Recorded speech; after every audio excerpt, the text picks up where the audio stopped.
Assalamualaikum warahmatullahi wabarakatuh. Di sini kami akan membahas perspektif global, visi politik, sosiologi, dan antropologi.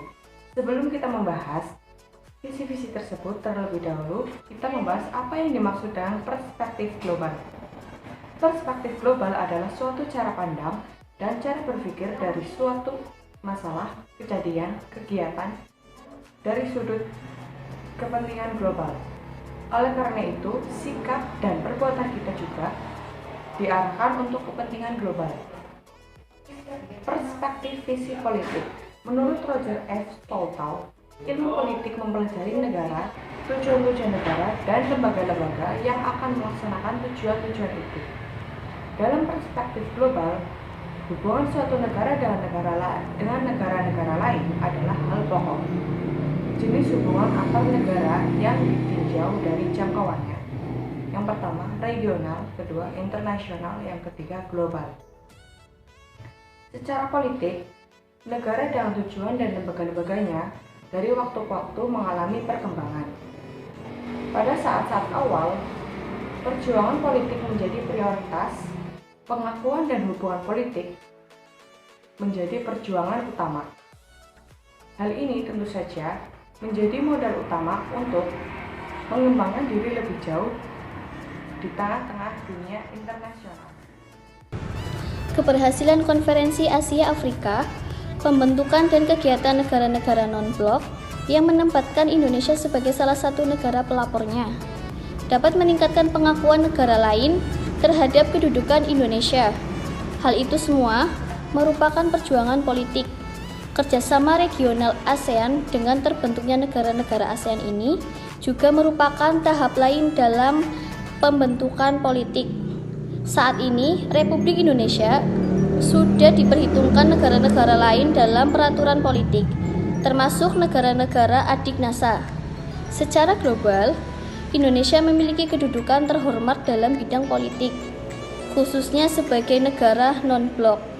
Pembangunan politik di dunia internasional pada tingkat global telah membuahkan hasil. Dengan berpegang pada politik luar negeri yang bebas aktif, Indonesia terjun ke berbagai kegiatan penyelesaian pertikaian politik seperti di Kamboja, Filipina, Bosnia, Palestina, Israel, dan lain-lain.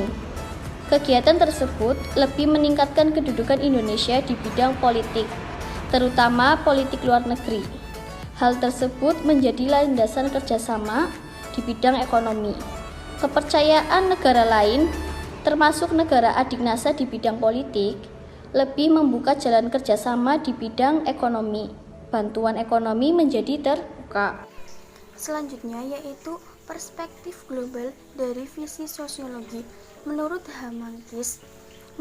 Frank H. Mankis, sosiologi adalah studi ilmiah tentang fenomena yang timbul akibat hubungan kelompok-kelompok manusia dan lingkungan manusia dalam hubungannya antara manusia, terutama dalam lingkungan yang terbentuk oleh manusia itu sendiri atau yang disebut lingkungan sosial. Objek utamanya adalah hubungan antar manusia dalam lingkungan sosial, di mana terjadi interaksi sosial yang semakin lama semakin luas dan berkembang, mulai dari keluarga, teman sepermainan, tetangga, sekampung, sekota, regional, provinsi, sampai antar bangsa.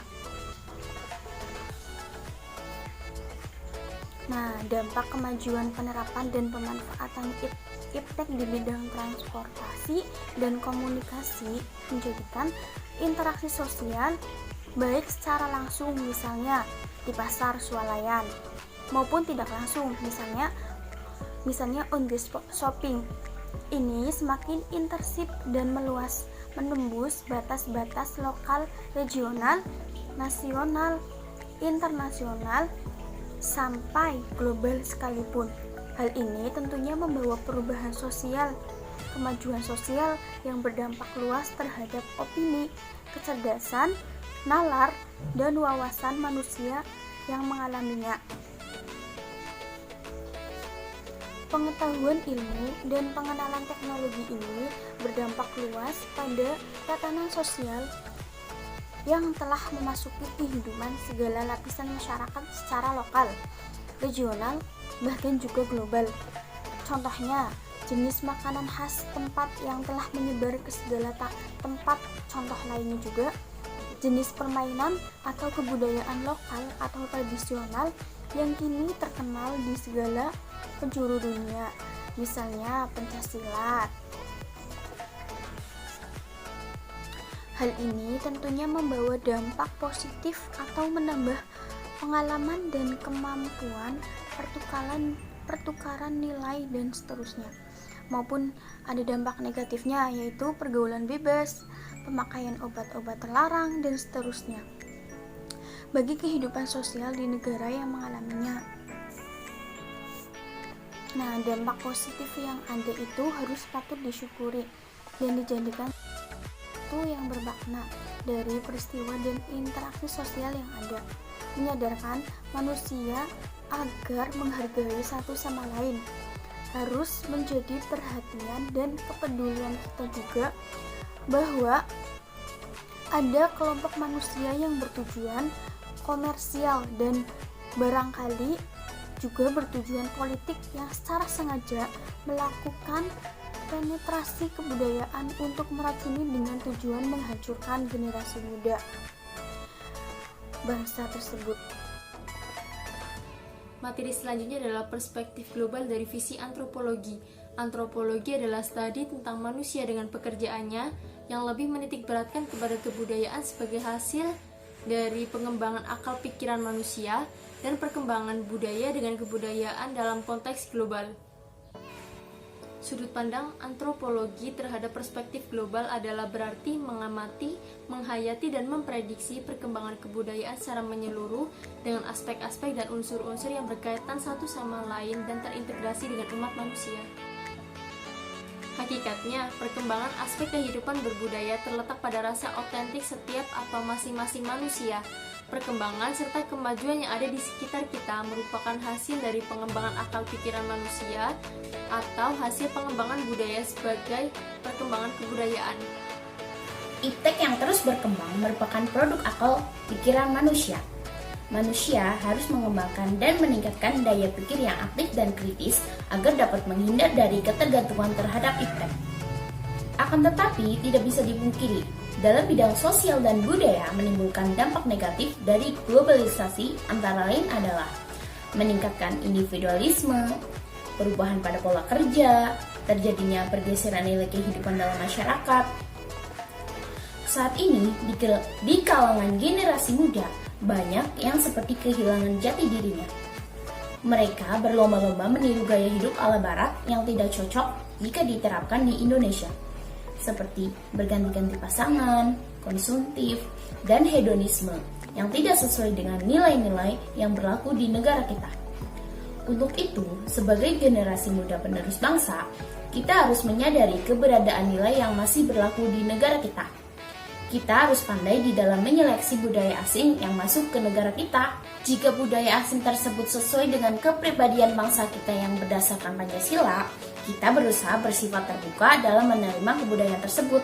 Akan tetapi, jika tidak sesuai dengan kepribadian bangsa kita harus bersuara lantang untuk menolaknya. Kejadian-kejadian global dapat diketahui oleh jutaan manusia di berbagai belahan dunia dalam waktu yang singkat berkat perkembangan iptek seperti radio, televisi, internet, dan sebagainya. Peristiwa, proses, dan arus global yang demikian merupakan pengetahuan, pengalaman kehidupan sehari-hari. Namun kita semua wajib memilah-milah mana yang berdampak positif bagi perkembangan dan peningkatan kualitas sumber daya manusia generasi muda. Dalam kehidupan manusia yang semakin terbuka, persilangan kebudayaan sudah menjadi suatu kebutuhan, karena proses tersebut tidak dapat dicegah apabila suatu negara ingin menjadi bagian dari warga dunia.